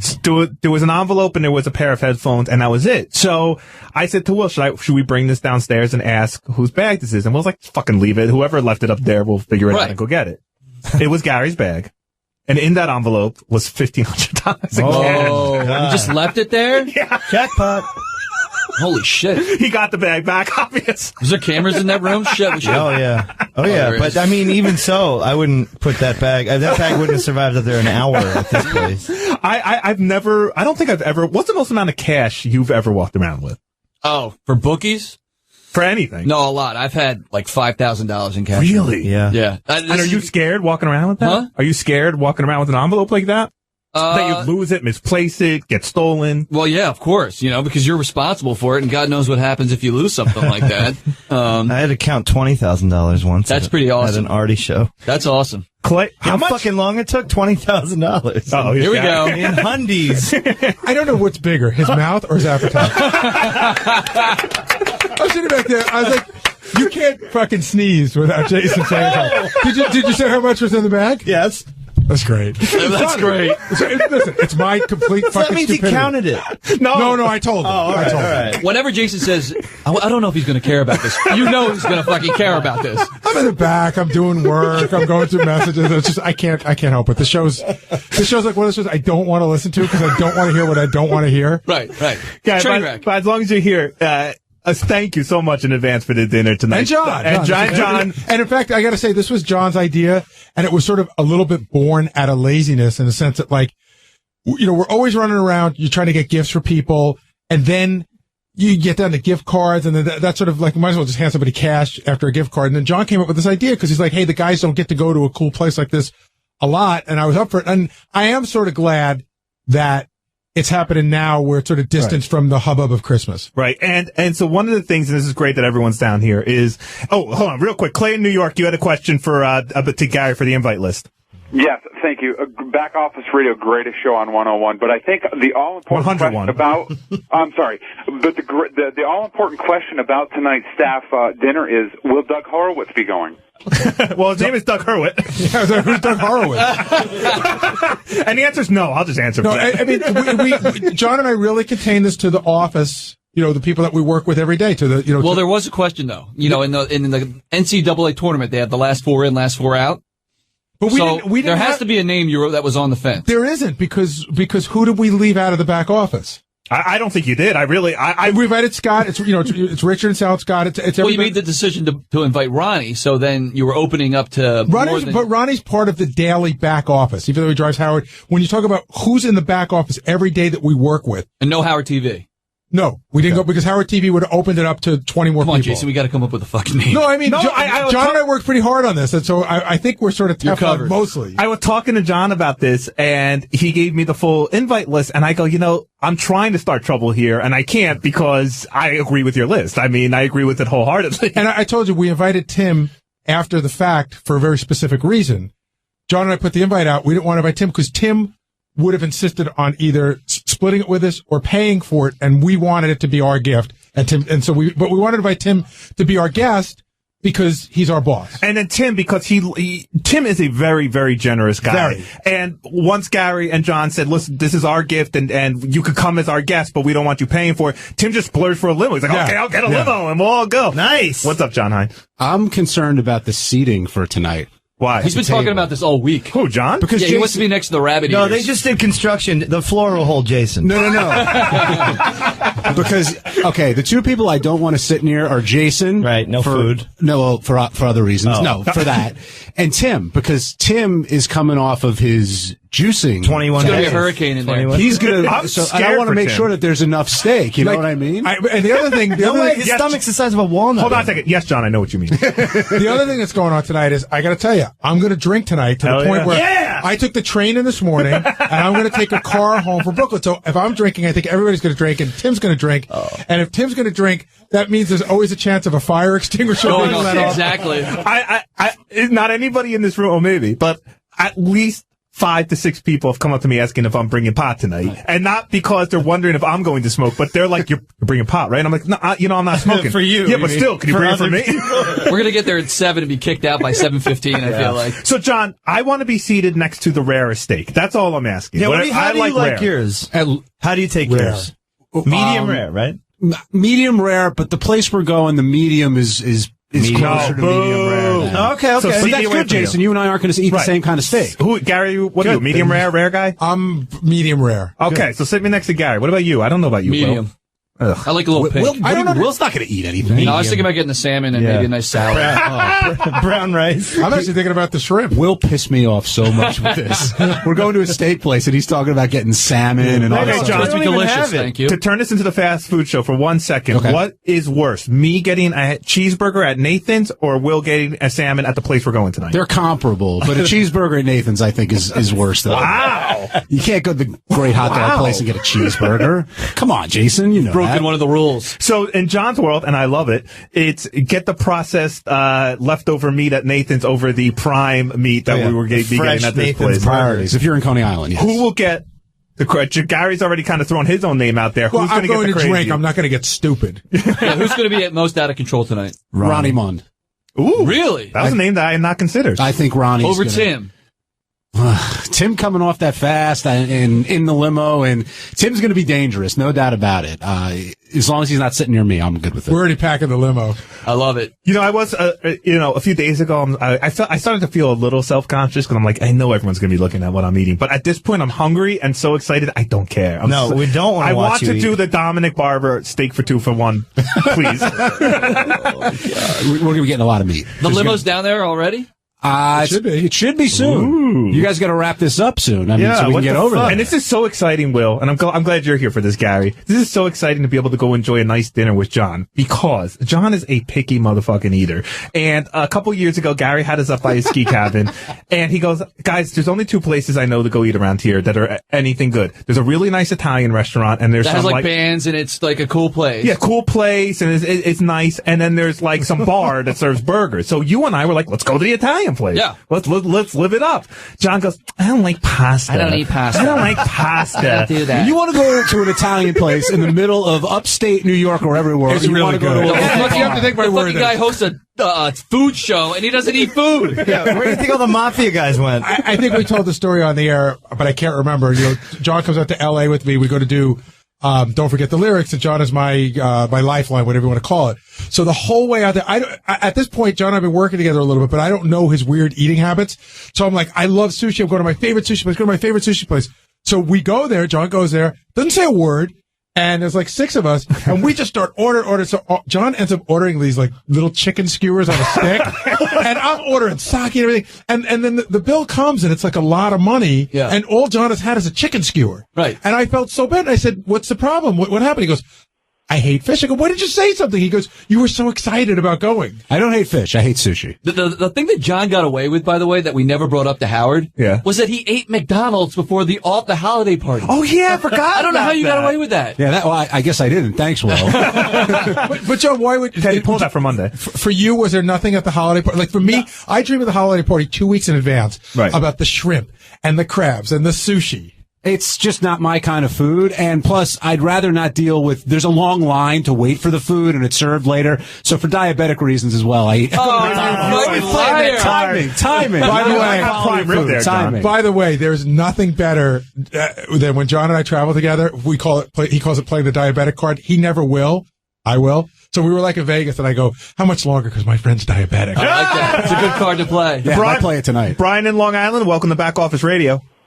Hey guys, the one downside about you guys having this dinner is we won't next year. You'll be looking forward to this dinner again, so we won't hear everyone bitching about no Christmas present. Yeah. You're saying that once you do something once like this, you're locked in. I disagree. I think if you do it again next year, then it becomes a tradition. I think I'm not thinking next year. I'm thinking this. I'm really excited about this. Well, John and I are alternating. Next year will be Nobu. Yeah. Oh, I like that. Oh, John hates Nobu. Whoa. Next year he got Louis, and I got. I'm planning on pulling a John Heine eating a salad before I go to the steakhouse. Come on. You must watch Bold and the Beautiful or something. Stop it. So, John, you walking heavy tonight with cash, too? I've got a couple bucks on me, that's for sure. Actually, he's walking heavy without the cash. Because tonight, and I guess we're actually going down to Atlantic City on the weekend, so I need a couple bucks for that as well. Yeah. I'm going to leave, and I'm going to walk out backwards so you can't talk behind my back. No, I am looking forward to it. And in fact, the second the show is over and coming up, we're going to be going down to the limo and be driving away. So I am super excited. That's if we all fit. I don't know if I've seen a limo that fits 14 gargantuans like us. Well, me and John will take up the back, and the rest of you can fight over it. Great. Steve, are you looking forward to this dinner? Fucking ain't right, I am. It's going to be nice to hang out with everybody. Oh, listen to that calm Steve. Oh, it's no fun. I'm going to tone it down now. 888 Stern 101. You are listening. Will be annoying or anything like that. You're listening to Back Office Radio only on Howard 101. You're listening to Back Office Radio with Will and Jason on Howard 101. Bringing together an aging hipster, a reformed pot smoker, and a lame father. It's Back Office Radio on Howard 101. Lame. Welcome back to Back Office Radio. What? Who's the lame father? Jason and those dogs. Have one my dog. children. I have one dog, and he is my child. You know, my cat, one of my newest cats, has started like curling up with me at night, like snuggling. Really? Right Who gives a shit? Yeah, tell it to Lisa G. Welcome to Back Office Radio, 888 Stern 101. Somebody on Teddy's side here, Paxton in Oregon. Welcome to Back Office Radio. What? Hey guys, I love the show. Please don't move it to 8 a.m. because on the West Coast it sucks you don't catch many live shows. So it's nice to. I love the show. I'm not going to wake up at 5. But what if it got a replay later in the afternoon? Then you can't call I can't go. Yeah. Anyway, other thing is, every time Gary tells that story about John Hine and them going to sushi, you can hear the smile on his face like he's talking about a first date. It's hilarious. Yeah, Gary doesn't. They do have a bromance, but it's cute. It is cute. Yeah. Who's the pitcher and who's the catcher in that? I don't want to think about that. We're going to eat. Okay, how about this? You got Sal and Richard. You got John and Gary. You got me and Will. Who's the tightest couple? I don't want to. Well, you also have JD and John. That's a big bromance. That's a weird bromance. Like John will call JD on his drive in because he's bored on the LIE. No, but JD is like obsessed with John. Well, it's a little weird. He is on his screensavers of all his portable electronic devices. But, Stumpy daters. And they just, they have a bromance going, but it's cute. But it doesn't rival John and Gary, I don't think. Just picturing those big buoy lips buried in fucking John's cottage cheese ass. Oh, God. Like Sorry. I said, no, we're they're going buying us to dinner. eat. They're going to I'm buy stopping. us dinner. No, I didn't mean that. And then there were 10. Alan from Denver, welcome to Back Office Radio. Jason, Hey, man. have you ever considered switching the hash? No, that's crazy. Yeah. I have to live. That wasn't actually what you were up here for, but that's all right. We don't have time to make it, nor do we live in Belgium. Kenny in St. Louis, welcome to Back Office Radio. Hey, Gary, I want to commend you for taking your employees out because there's so many more upper management teams in corporate America anymore that doesn't do that for their employees. So I hope that you guys enjoy tonight and the employee morale gets in good for you guys. Well, I just want to say thank you. Thank you for recognizing my greatness. I don't know about that, Gary. Thank you, Gary. Yeah, I don't do a good Gary. No problem. No, I have to say, again, this is really extremely nice of both Gary and John, and it's going to be very expensive. And finally, Steve's favorite guy, Tommy and Malden, welcome. Hey now. Teddy is the coolest guy ever. All right, goodbye, For Tommy. one thing. Nice. Hey, What do I owe you? Steve Brandano says a lot of stupid things. He said I was the worst Stern caller ever. Fucking A right. Also, Rob Corddry's on the cover of the Improper Bostonian magazine this week. That guy rules. Wow. Well, he is A-list. Congratulations on the Hoppa commercials. We always at the end of the show, sorry, I didn't mean to talk over you. We always at the end of the show give any staffer the opportunity to come air grievances. I feel that everyone we talked about was in the studio at some point today. Show. But I will say, and I want to clear up something about Jason Statham. I like Jason Statham a lot. We all do. We all do. We all love him. The conversation was just solely, is he A-list or is he not A-list? That's all it was. There's no anti-Jason Statham-ness going on. It's hard to turn off a Jason Statham movie if it's on TV. I love him. Look, I peed next to him yesterday here, and he's not A-list. Excuse me? What does that even mean? All I have to say. Well, Steve did a little research. He found 3 instances when Jason Statham was on the Jay Leno show, and all 3 times he was the number 1 guest who walked out.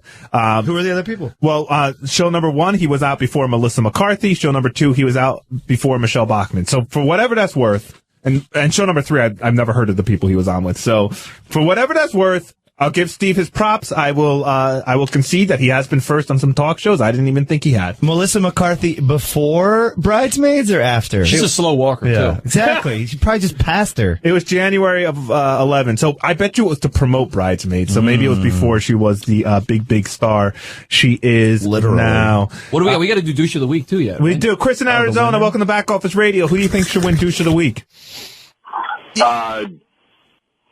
Jason should. For what?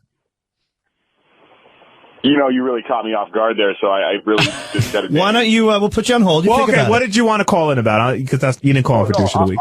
Honestly, Jason, I love you to death on the radio. I know a lot of people give you shit, but honestly, I think that you definitely bring a lot of hype to the show, and I wouldn't listen to it without you. On top of, I'm from Arizona, and I don't get a lot of live shows over here either. Like I just heard a previous caller, and I really think you guys should keep it on a later time. All right, well, the West Coast chiming in, and I don't blame them.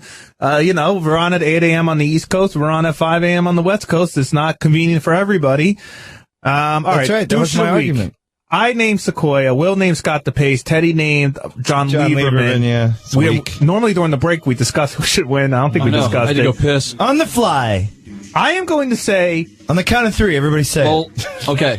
On 3. 1, 2, 3. Sequoia! Idiot, you nominated Sequoia. I know, but I'll tell you what. Sequoia called in. He took his lumps. I don't feel any better about it. You're But ass kissing now, so you get a I'm better just saying, room. I don't see Scott the Pace here. I need a king-size bed. Hold on a second. Hey, Sequoia, if I could get a better room, do it.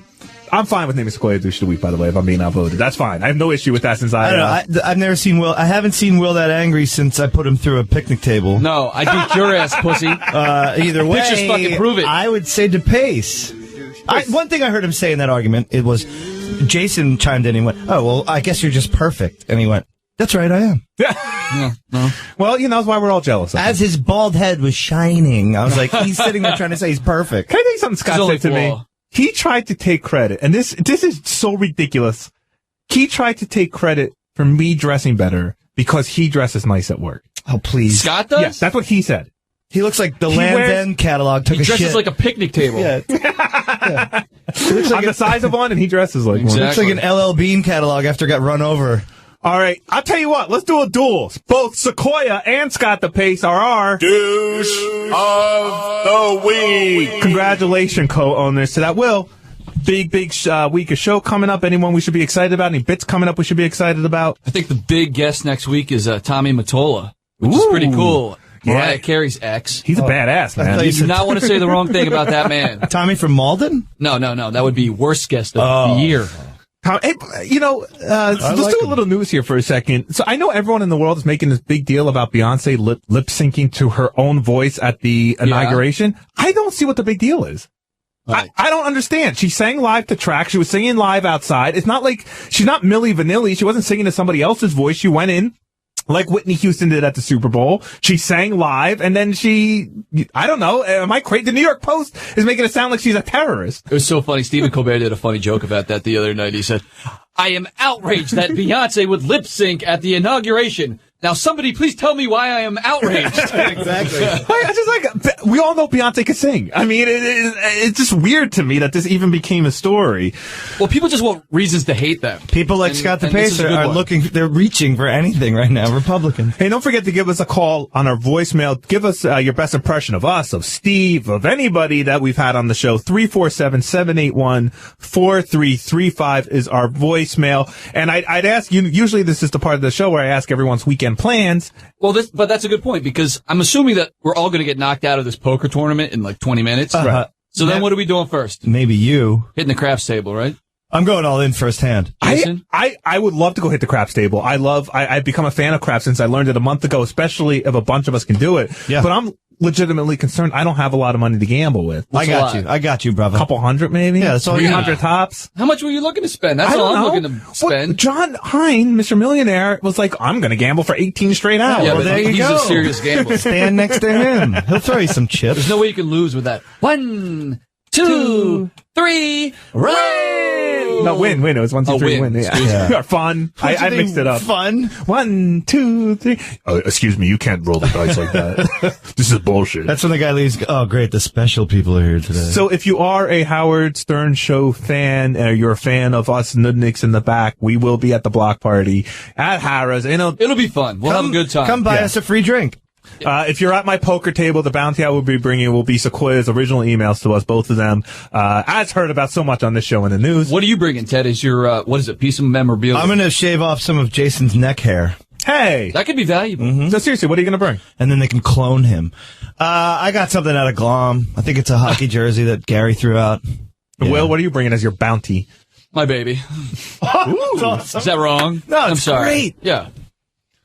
I'm gonna bring like a Phillies hat or something shitty like that. Yeah. By the way, and because I think Shuli actually got off pretty easy today. Did you notice that in our last bunch of meetings we've had that every idea he's pitched for the show has been block party related? Yeah. Yeah. He'd just be like, hey, why don't we do this about the block party? Or why don't we do this, because so-and-so's angry about the block party. I mean, he knows how to work it. If you want to be a part of the block party, you must walk through a ring of fire. Surely, come up with an idea that doesn't revolve around the block party. Guys, thank you so much for Back Office Radio, for moving with us to this time this week. We will tweet out the replay times as soon as we have them. I'm at SiriusJ, Jay. I'm at Merman78. Teddy? Merman with an M-U-R.